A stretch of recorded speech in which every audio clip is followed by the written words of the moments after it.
人がいつどう死んでも関係あらへん。俺は呪術を与えられた者たちの殺し合い。 Hai guys, kembali lagi bersama Anitur ID Channel. Hai guys, ketemu lagi. Kali ini saya akan membahas alur cerita spoiler Jujutsu Kaisen Season 3 Episode 1. Saya membuat alur cerita berdasarkan versi manganya, jadi jika ada sedikit perbedaan dalam animenya, mohon dimaklumi. Oke, langsung kita bahas. Di Jepang, 99% persidangan pidana berakhir dengan vonis bersalah. Hiromi Higuruma, seorang pengacara pembela publik untuk para penjahat, berbicara dengan kliennya, Keita Oe. Keita menjelaskan bahwa ia memiliki seekor kucing yang hilang dan saat mencarinya, ia dihadang oleh polisi dan memutuskan untuk melarikan diri karena kucingnya akan mati.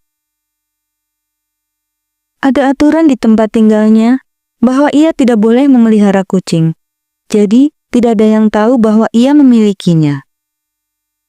Pada bulan Maret, seorang ibu dan anak perempuannya tewas di kota Morioka, Prefektur Iwate. Jaksa mencurigai Keita Oe, seorang warga setempat. Mereka menangkapnya dan mendakwanya dengan tuduhan pembunuhan dan perampokan. Setelah Keita melarikan diri dari pemeriksaan awal oleh petugas polisi, mereka mengikutinya ke rumahnya dan menemukan pisau berlumuran darah. Analisis laboratorium mengkonfirmasi bahwa darah pada pisau tersebut cocok dengan DNA para korban. Meskipun bukti yang ada sangat kuat dan praktis tertangkap basah oleh polisi dengan senjata pembunuh di tangannya, Keita bersikeras bahwa dia tidak bersalah. Higuruma meninjau kasus Keita bersama rekan kerjanya bernama Shimizu. Keita mengatakan kepada Higuruma bahwa dia mengambil pisau itu meskipun bukan miliknya. Shimizu tidak mempercayainya dan yakin bahwa Keita melarikan diri dari pihak berwenang karena merasa bersalah. Higuruma berpendapat bahwa trauma menjadi alasan Keita karena dia pernah dilecehkan secara ilegal oleh petugas polisi di masa lalu karena seorang kenalan yang menggunakan narkoba. Keita mengaku akan menyerahkan pisau itu ke polisi nanti karena pekerjaannya sebagai pemilik rumah penampungan tidak mengizinkannya untuk menghubungi polisi atau ambulans. Pekerjaannya adalah sebuah tempat penampungan bagi para lansia yang tidak punya tempat tinggal, tetapi mereka tidak membayar upah. Para karyawan hanya diberi uang secara diam-diam pada tahun baru, di samping makan siang dan bahan makanan, sementara mereka masih dikenakan biaya sewa sebesar 50.000 yen per bulan. Tidak sedikit penghuni yang memiliki catatan kriminal, dan sejak dana bantuan gempa mulai mengalir ke wilayah tersebut, semakin banyak bisnis nirlaba yang mencurigakan mulai bermunculan. Higuruma percaya bahwa kemungkinan besar senjata itu sebenarnya tergeletak begitu saja, dan Keita sebenarnya mengatakan yang sebenarnya. Higuruma menyusun rencana untuk menangani kasus ini. Dia ingin terus mengumpulkan informasi, sementara Shimizu mengurus semua logistik lainnya. Shimizu merasa dia mendapat beban kerja paling besar dan bahkan diminta untuk merawat kucing Keita. Shimizu percaya bahwa pengacara pembela publik seperti mereka digaji rendah dan terlalu banyak bekerja. Dalam kasus pembunuhan seperti ini, tidak ada kemungkinan hukuman percobaan dan terdakwa bahkan dapat menerima hukuman mati. Shimizu tidak mengerti mengapa mereka bahkan mencoba dalam kasus yang begitu tanpa harapan. Tetapi Higuruma menyatakan bahwa menangani kasus-kasus sulit sesekali untuk menjaga keterampilan mereka tetap tajam. Kesal, Shimizu berpikir keras dan mengatakan bahwa itu bukan sesekali. Shimizu bertemu dengan seorang teman sekaligus pengacara bernama Takagi di dalam kafe miliknya. Takagi dulu bekerja dengan Higuruma, dan tampaknya dia tidak pernah berubah. Dia tipe orang yang tidak tertarik pada uang, dan Takagi percaya dia mungkin malah semakin buruk. Dia memberikan contoh kasus masa lalu di mana Higuruma membela seorang pemuda berusia 19 tahun yang terpaksa minum dan mengemudi karena pekerjaannya. Terdakwa marah kepada Higuruma karena dia tidak dinyatakan tidak bersalah. Higuruma tidak pernah mengatakan kepadanya bahwa dia akan dinyatakan tidak bersalah, hanya bahwa dia bisa mendapatkan penangguhan hukuman. Takagi menunjukkan bagaimana klien menyalahgunakan pengacara mereka dan bagaimana hal itu tidak sepadan. Tetapi Higuruma menjawab bahwa dia mengerti bahwa orang-orang sedang terdesak secara finansial dan emosional, jadi mereka melampiaskannya pada pengacara mereka. Karena khawatir, Takagi bertanya tentang bagaimana hal itu memengaruhi kondisi mental Higuruma. Higuruma dan Shimizu bekerja tanpa lelah hingga hari persidangan dan berhasil mendapatkan vonis tidak bersalah untuk Keita. Shimizu terkejut. Mereka benar-benar mendapatkan vonis tersebut. Tetapi Higuruma tahu bahwa jaksa penuntut akan segera mengajukan banding. Di media, opini publik berasumsi bahwa jaksa penuntut disuap, bahwa vonis yang salah telah dijatuhkan, dan keadilan telah gagal dalam beberapa hal yang merupakan kebalikan dari kebenaran. Dalam pertemuan pasca persidangan, Higuruma mengungkapkan kepada Keita bahwa tidak ada barang curian yang ditemukan di kamarnya dan seseorang menghilang dari kediaman tersebut segera setelah kejadian. Lebih dari itu, Keita juga muncul dalam rekaman kamera toko swalayan pada waktu yang sama dengan perkiraan waktu kematian. Keita berterima kasih kepada Higuruma, tetapi pengacara itu hanya menekankan bahwa akan ada persidangan kedua.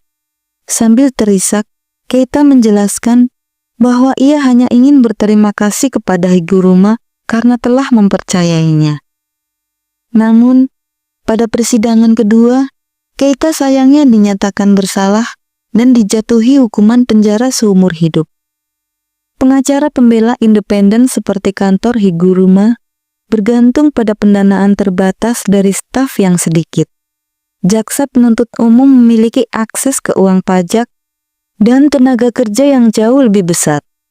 Bahkan tidak ada bukti baru yang diajukan pada persidangan kedua, dan pengadilan menjatuhkan hukuman ini berdasarkan argumen yang lemah bahwa tidak ada alasan untuk mencurigai orang yang hilang tersebut. Persidangan ketiga di hadapan pengadilan tertinggi tidak mungkin terjadi karena mereka menolak untuk menangani sebagian besar kasus. Mendapatkan persidangan yang adil sangat tidak mungkin, dan sistem secara tidak adil mencap Keita bersalah sejak awal. Putus asa dan marah, Keita menatap Higuruma dengan kesedihan dan kekecewaan di matanya. Higuruma terkejut dan bertanya kepada dirinya sendiri, mengapa klien menatapnya seperti itu? Kehilangan kontak dengan rasionalisasi yang dia berikan kepada Takagi. Saat Takagi menanyakan tentang kondisi mentalnya, Higuruma menjawab bahkan bukan niatnya untuk menyelamatkan yang lemah. Keadilan sepertinya buta, dan orang-orang menutup mata untuk menghindari kebenaran yang pahit. Tetapi Higuruma ingin tetap membuka matanya, meskipun dia satu-satunya yang melakukannya. Hakim mengumumkan bahwa keberatan terhadap vonis bersalah terhadap Keita Oe harus diajukan dalam waktu 15 hari. Higuruma tiba-tiba menyela pengumuman tersebut dengan membanting meja menggunakan palu hakim miliknya. Hal ini mengejutkan jaksa, hakim, serta Shimizu yang mundur dari pasangannya saat kutukan mulai terbentuk di belakangnya. Menolak membiarkan persidangan berakhir dengan cara yang tidak adil ini, Higuruma membentak dan mengatakan kepada semua orang bahwa tidak ada yang boleh pergi karena akan diadakan persidangan ulang. Higuruma telah dipilih sebagai pemain permainan pemusnahan, dan peristiwa ini telah menjadi katalis bagi kebangkitan kekuatannya. Kita beralih ke Kenjaku yang tiba-tiba menyapa Setsuko yang sedang tidur di tempat tidurnya. Terkejut, Setsuko tampak terbangun dan menatap pria asing yang berdiri di atasnya, bertanya, siapa pengunjung misteriusnya itu? Kenjaku menjelaskan bahwa dia adalah penyihir yang memasang penghalang di atas kota Sendai, dan bahwa wilayah tersebut telah dipilih untuk menyelenggarakan kontes mematikan di mana para pemain akan bertarung sampai mati. Setsuko terkejut mendengar orang-orang akan saling membunuh dan dengan gugup bercanda dengan meminta mereka untuk tidak melakukan itu di rumahnya. Kenjaku memuji Setsuko karena lucu dan melanjutkan menjelaskan situasinya. Sisa-sisa lokasi eksekusi di dekatnya berfungsi sebagai pusat penghalang dengan radius sekitar 5 hingga 6 km. Pembuatan penghalang ini membutuhkan upaya yang sangat besar dan Kenjaku tidak dapat memaksakan syarat yang tidak masuk akal. Mereka seperti Setsuko yang dimulai di dalam penghalang, diberi satu kesempatan untuk pergi.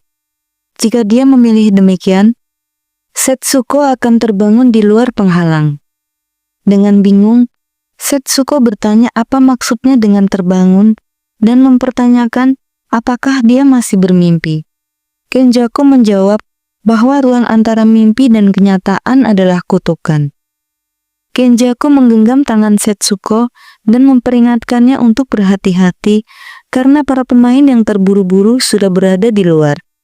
Kenjaku memegang tangan Setsuko sementara matanya terpejam dan mengantarnya dengan aman melewati pembantaian yang terjadi di medan perang. Sebelum mereka berpisah untuk selamanya, Kenjaku berterima kasih kepada Setsuko karena telah berteman dengan putranya. Setsuko terbangun di luar penghalang karena suara temannya, Takeshi Iguchi, yang senang telah menemukan seseorang yang dikenalnya di tengah kepanikan. Dia menarik perhatian Setsuko ke dinding penghalang raksasa dan menjelaskan bahwa semua orang melihat pria yang mengenakan kesa. Setsuko bertanya apakah pria itu menyebutkan putranya kepada Takeshi. Tetapi ternyata bukan itu masalahnya. Setsuko bertanya-tanya apakah pria itu maksudnya Yuji Itadori dari SMA. Semua ini terjadi pada tanggal 1 November pukul 6 pagi. Ketika permainan pemusnahan pertama kali dimulai. Saat ini tanggal 11 November. Ketika Yuji dan Megumi melanjutkan perencanaan permainan bersama yang lain. Mereka tidak dapat menemukan pemain bernama Angel, tetapi tampaknya mereka akan mengenalinya saat melihatnya. Hakari memutuskan bahwa dia dan Panda akan pergi ke koloni Tokyo nomor 2. Sementara Yuji dan Megumi pergi ke nomor 1, dan Kirara tetap berada di luar penghalang. Hakari berencana untuk menghadapi Hajime Kashimo sendiri, karena mereka adalah pemain dengan poin terbanyak dan kemungkinan yang terkuat. Pada saat yang sama, Panda akan mencari Angel dengan hidungnya. Kirara bingung, mengapa mereka tidak masuk ke dalam penghalang untuk membantu. Dan Hakari menjelaskan bahwa Yuta belum menghubungi karena ponsel tidak mendapatkan sinyal di dalam penghalang. Kelompok mereka akan membutuhkan Kirara di luar untuk mengawasi mereka. Yuji mulai mengutarakan pendapatnya bahwa mungkin dia dan Megumi sebaiknya tidak bepergian bersama karena Sukuna. Namun, Megumi menyuruhnya untuk diam dan berhenti bersikap egois karena senior tidak bisa mengubah peran mereka hanya karena itu.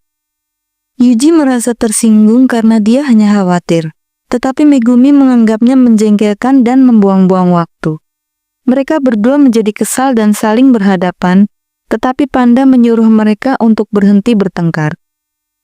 Keesokan harinya, tanggal 12 November pukul 12 siang, semua orang tiba di tempat yang telah ditentukan di Tokyo. Kogane menjelaskan bahwa di dalam tempat tersebut sedang berlangsung kompetisi mematikan yang dikenal sebagai permainan guling. Mereka bertanya, apakah para pemain baru bersedia untuk masuk dan menyatakan partisipasi mereka sebagai pemain. Megumi, Panda, dan Hakari tanpa ragu setuju, dan operasi penyelamatan Sumiki pun dimulai. Di dalam Tokyo nomor 1 koloni, seorang wanita berkacamata aviator dan membawa walkie-talkie bernama Hanyu berdiri di atas gedung pencakar langit yang menghadap ke kota. Hanyu meminta sinyal dari seseorang bernama Rin Amai, seorang anak laki-laki yang dipaksanya bekerja untuknya. Rin menjawab bahwa dia tidak bisa berbuat apa-apa jika tidak ada yang muncul, dan ini membuat Hanyu kesal. Dia mengungkapkan kekesalannya atas jawaban Rin, dan Rin menjadi takut lalu segera meminta maaf. Hanyu mengaktifkan teknik terkutuknya, membentuk rambutnya menjadi bagian belakang pesawat jet, dan mengancam akan menabrak Rin jika dia berbicara sembarangan. Di luar koloni, Yuji dan Megumi mendekati penghalang, dan Megumi mengatakan bahwa mereka perlu waspada terhadap penyihir yang bereinkarnasi dari era sebelumnya. Yuji berpura-pura setuju dengan hal ini, tetapi kemudian segera meminta Megumi untuk menjelaskannya lagi. Megumi menyadari bahwa Yuji sama sekali tidak mengerti dan setuju untuk menjelaskan. Beberapa pemain berasal dari 1000 tahun yang lalu, dan bahkan mereka yang hanya berusia 100 tahun pun memiliki pola pikir yang sangat berbeda dari orang-orang zaman modern. Sebagai penyihir, mereka menghargai kehidupan secara berbeda dan bertarung sampai mati adalah hal yang biasa bagi mereka. Beberapa orang bahkan ingin mencapai akhir yang terhormat dalam pertempuran, dan Megumi berpikir mungkin itulah alasan mereka setuju untuk menjadi pemain. Megumi tidak percaya mereka akan mampu bernegosiasi dengan penyihir masa lalu, dan Yuji menekankan bahwa mereka juga perlu waspada terhadap roh terkutuk terutama di malam hari. Harapan Megumi adalah bahwa seorang penyihir modern yang terjebak dalam permainan seperti Sumiki akan senang untuk berbicara. Mereka mengetuk dinding pembatas koloni Tokyo nomor 1 dan Kogane muncul untuk menyambut mereka. Kogane mengumumkan bahwa permainan pemusnahan sedang berlangsung di dalam dan siapapun yang masuk akan menjadi pemain dalam kompetisi mematikan tersebut. Megumi menyatakan partisipasinya dan mengabaikan pembahasan aturan dengan Kogane. Bertekad untuk menyelamatkan saudara perempuannya, Megumi mengingatkan Yuji bahwa langkah pertama mereka adalah mendapatkan informasi tentang Hiromi Higurama. Duo itu melangkah masuk ke dalam penghalang, dan tiba-tiba mereka terpisah, dikirim ke lokasi berbeda yang jauh satu sama lain. Yuji jatuh dari langit dan bingung dengan keadaannya, sambil juga bertanya-tanya di mana Megumi berada. Ketika seorang pemain memasuki penghalang permainan, mereka dipindahkan ke salah satu dari 9 lokasi. Individu-individu tertentu memposisikan diri mereka di lokasi-lokasi tersebut untuk memanfaatkan para pemula yang kebingungan karena keadaan yang tidak disebutkan dalam aturan. Rin memperhatikan Yuji jatuh dari langit dan memainkan perannya dengan menggunakan tongkat cahaya penunjuk untuk memberi sinyal kepada Hanyu. Hanyu menggunakan teknik terkutuknya untuk mendorong dirinya sendiri dan terbang dengan kecepatan tinggi, menabrak Yuji secara langsung.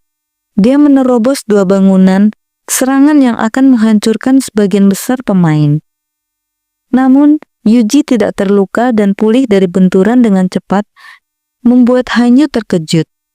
Yuji berhasil mendapatkan pijakan dengan mendarat di sebuah bangunan dan mengambil posisi bertarungnya. Hanyu menyadari ketangguhan lawannya dan memanggil rekannya ke sisinya. Yuji dengan cepat melemparkan batu yang mengenai perut bagian bawah Hanyu. Dia terluka parah dan menyadari bahwa Yuji mengambil puing-puing dari bangunan yang ditabraknya dan mengisinya dengan energi terkutuk. Dalam keadaan terluka parah, Hanyu kehilangan ketinggian dan jatuh ke bangunan di bawahnya. Yuji terkejut betapa mudahnya lawannya dikalahkan. Dia masih perlu bertanya tentang Higuruma dan menemukan Megumi. Rekan Hanyu, Haba, menggunakan teknik terkutuknya yang menyerupai helikopter untuk melayang di belakang Yuji. Dengan marah, dia menuntut untuk mengetahui apa yang telah Yuji lakukan pada wanitanya. Yuji menghadapi lawan barunya dan memutuskan untuk bertanya tentang Higuruma saja. Rin memperhatikan bahwa Haba telah terlibat dan Hanyu telah kalah. Dia merenungkan pemain baru itu sejenak dan merasa mereka familiar, sebelum mengingat bahwa dia adalah seseorang bernama Itadori. Di lain tempat, Megumi menjatuhkan seorang pemain wanita dengan alat terkutuknya yang telah dihunus. Wanita itu bertanya mengapa dia melakukan itu, dan dia dengan marah menjawab karena wanita itu menyerangnya. Dia menyesal karena terpisah dengan Yuji, dan bahkan Nue pun tidak dapat menemukannya. Ini karena koloni tersebut jauh lebih besar daripada Shibuya, dan kedua anak laki-laki itu mungkin sekarang berjarak lebih dari 2 kilometer. Terlepas dari itu, keduanya masih tahu apa yang harus dicari. Megumi menanyakan informasi tentang Higuruma kepada gadis itu, tetapi gadis itu sengaja bersikap mempersulit. Dia mengatakan bahwa dia hanya akan memberikan informasi itu jika Megumi bertindak sebagai kesatria dan melindunginya. Megumi dengan enggan setuju, tetapi bukan dengan cara bercanda seperti yang diinginkan gadis itu. Megumi menyuruhnya berjalan di depan dan hanya berjanji untuk melindunginya jika dia mengatakan yang sebenarnya. Jika tidak, dia mengisyaratkan hukuman yang akan mengakibatkan Megumi mendapatkan poin.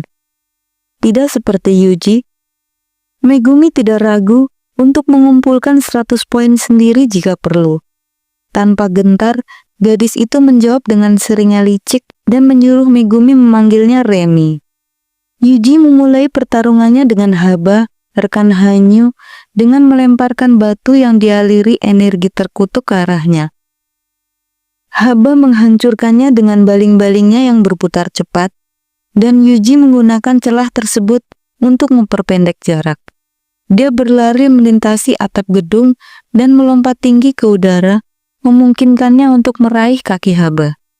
Yuji menggunakan kekuatannya untuk menarik Haba ke bawah dan menyeretnya menuruni sisi gedung. Saat ia menabrak dan menghancurkan bagian luar gedung pencakar langit, Haba terpaksa mengakui kemampuan fisik luar biasa lawannya. Haba berhasil lolos dan mencoba melakukan serangan balik, sehingga Yuji memutuskan untuk mundur. Yuji menyadari bahwa Haba tidak memanfaatkan posisi yang lebih tinggi dan hanya menyerang dengan baling-balingnya. Dia membawanya masuk ke dalam ruangan, di mana Haba yakin baling-balingnya dapat menghancurkan segala sesuatu yang ada di depannya, termasuk batang baja. Haba berputar ke arah lawannya seperti bor, mencoba memotong segala sesuatu di jalannya. Yuji percaya bahwa hanya mudah dikalahkan karena teknik kutukan berbasis rambutnya, membuat bagian tubuhnya yang lain tidak terlindungi oleh energi kutukan. Terlepas dari apakah diperkuat atau tidak, kepala tetaplah menjadi titik vital. Selama dia bisa mengenainya tanpa menyentuh baling-baling, dia yakin bisa mengalahkan Haba. Saat lawannya berputar dengan kecepatan tinggi ke arahnya, menghancurkan koridor hingga berkeping-keping, Yuji meninju Haba tepat di bagian atas kepalanya. Haba terhenti dan darah mengalir deras dari kepalanya. Meskipun rotator dan baling-balingnya rusak serta mengalami trauma kepala, Haba tetap berdiri. Sedangkan Yuji hanya terluka di buku-buku jarinya.